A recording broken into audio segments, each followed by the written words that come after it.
This is Goals with Soul, the podcast for visionary coaches and entrepreneurs, building your business with inspired action.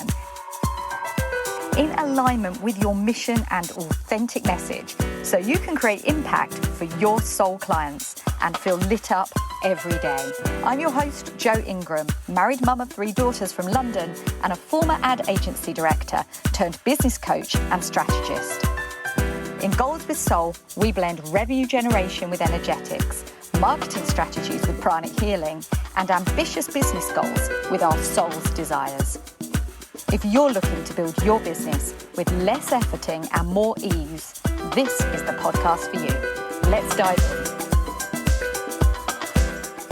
Welcome to Goals with Soul. I'm Joanna Ingram, and today we're talking about those subconscious beliefs that keep us in a pattern even when it's against our best interests, and particularly against advancing our businesses and leaning into the legacy and the impact and, of course, the income that creates. Now, you may have seen some of my recent reels on Instagram where I'm sharing my journey into pottery.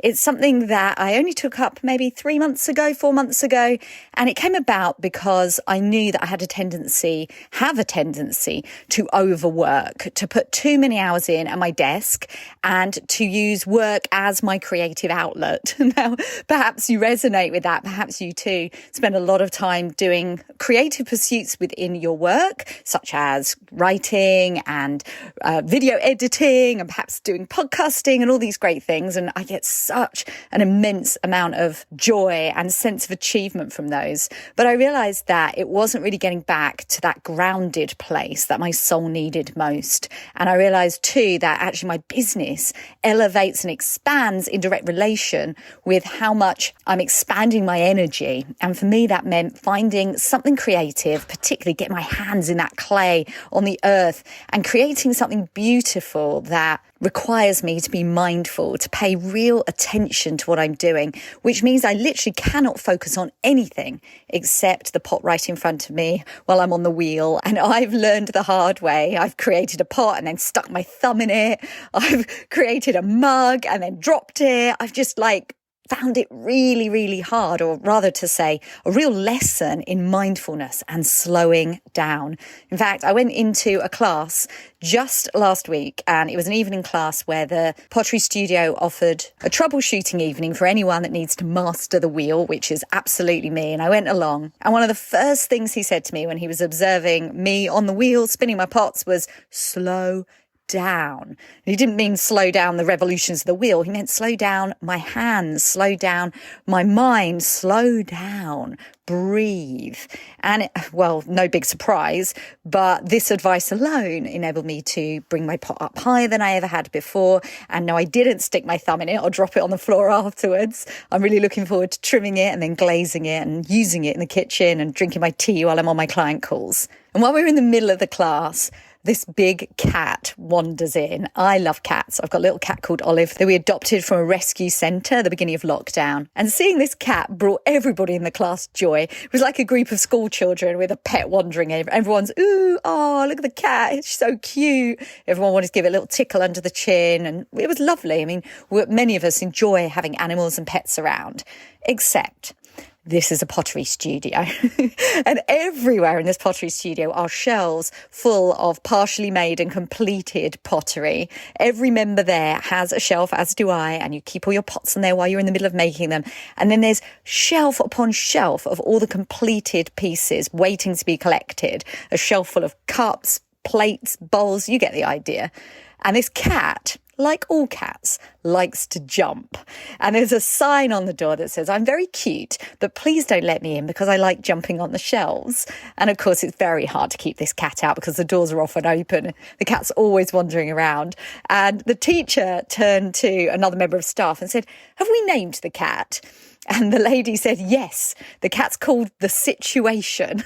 And that really tickled me. I'm like, yeah, the cat's called The Situation. And it just more than tickled me. It got me thinking The Situation. He looks so cute, but actually in this context, he's really not very helpful at all.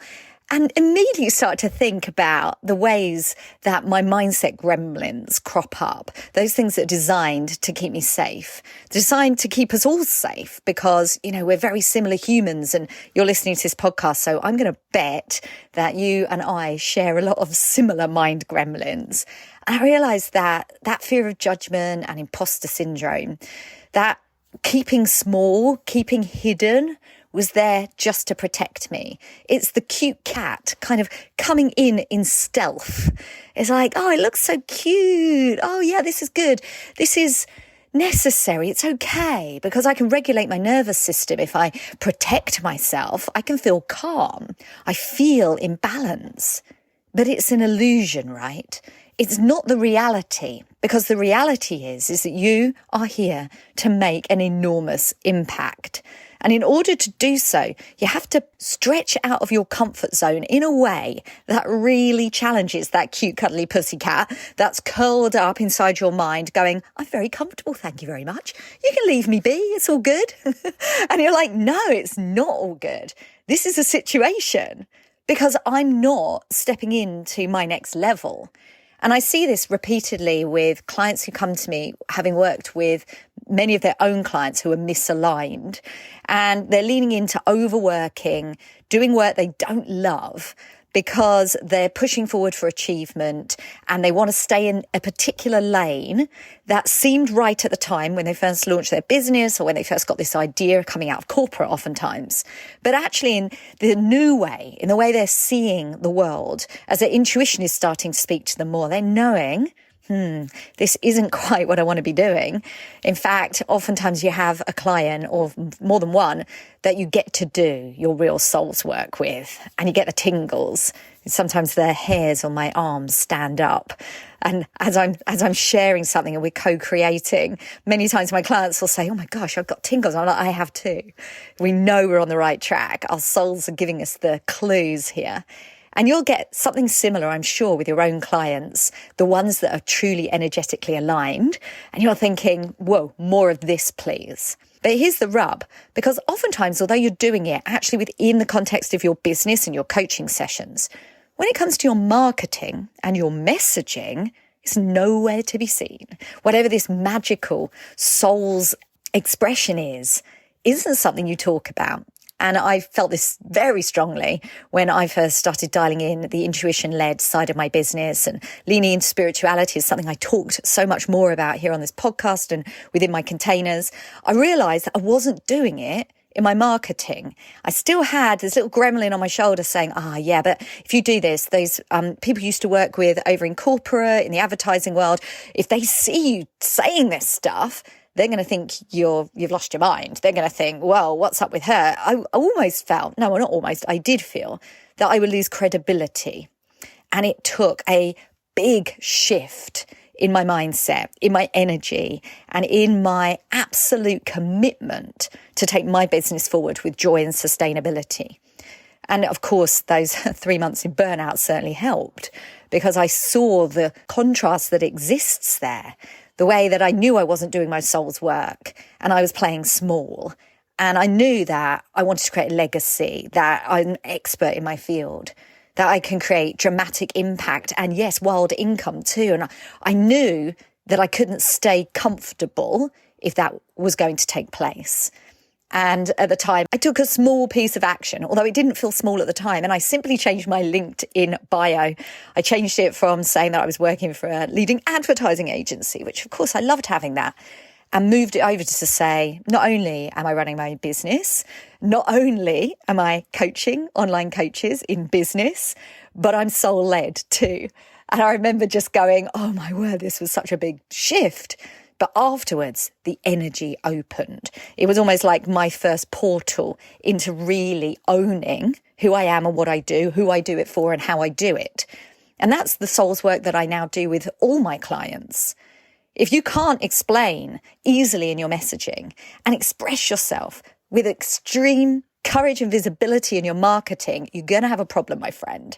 And that's why that cat, the situation, it's time to just pop him outside the Pottery gallery and instead get in there, get your hands in the clay. What is it that you haven't been doing that really is that piece between you staying stagnant, plateauing in your income level, and starting to dread the work that you're doing on a daily basis. If you ever look at your calendar and you think, oh my goodness, I don't want to do that today, then you are most probably misaligning the day-to-day delivery with what your soul really knows is time for you to do. Now, when I was going through that exact transformation, I wish that I had somebody to curate exactly what steps I needed to take in order to expand my messaging and attract my most elevated clients. So I didn't have to feel overworked and underappreciated. And I could step into the soul's calling, the teaching that made the best sense for me and join the dots. I didn't have that, and I had to find the answers for myself. And it took me the best part of 18 months to do that.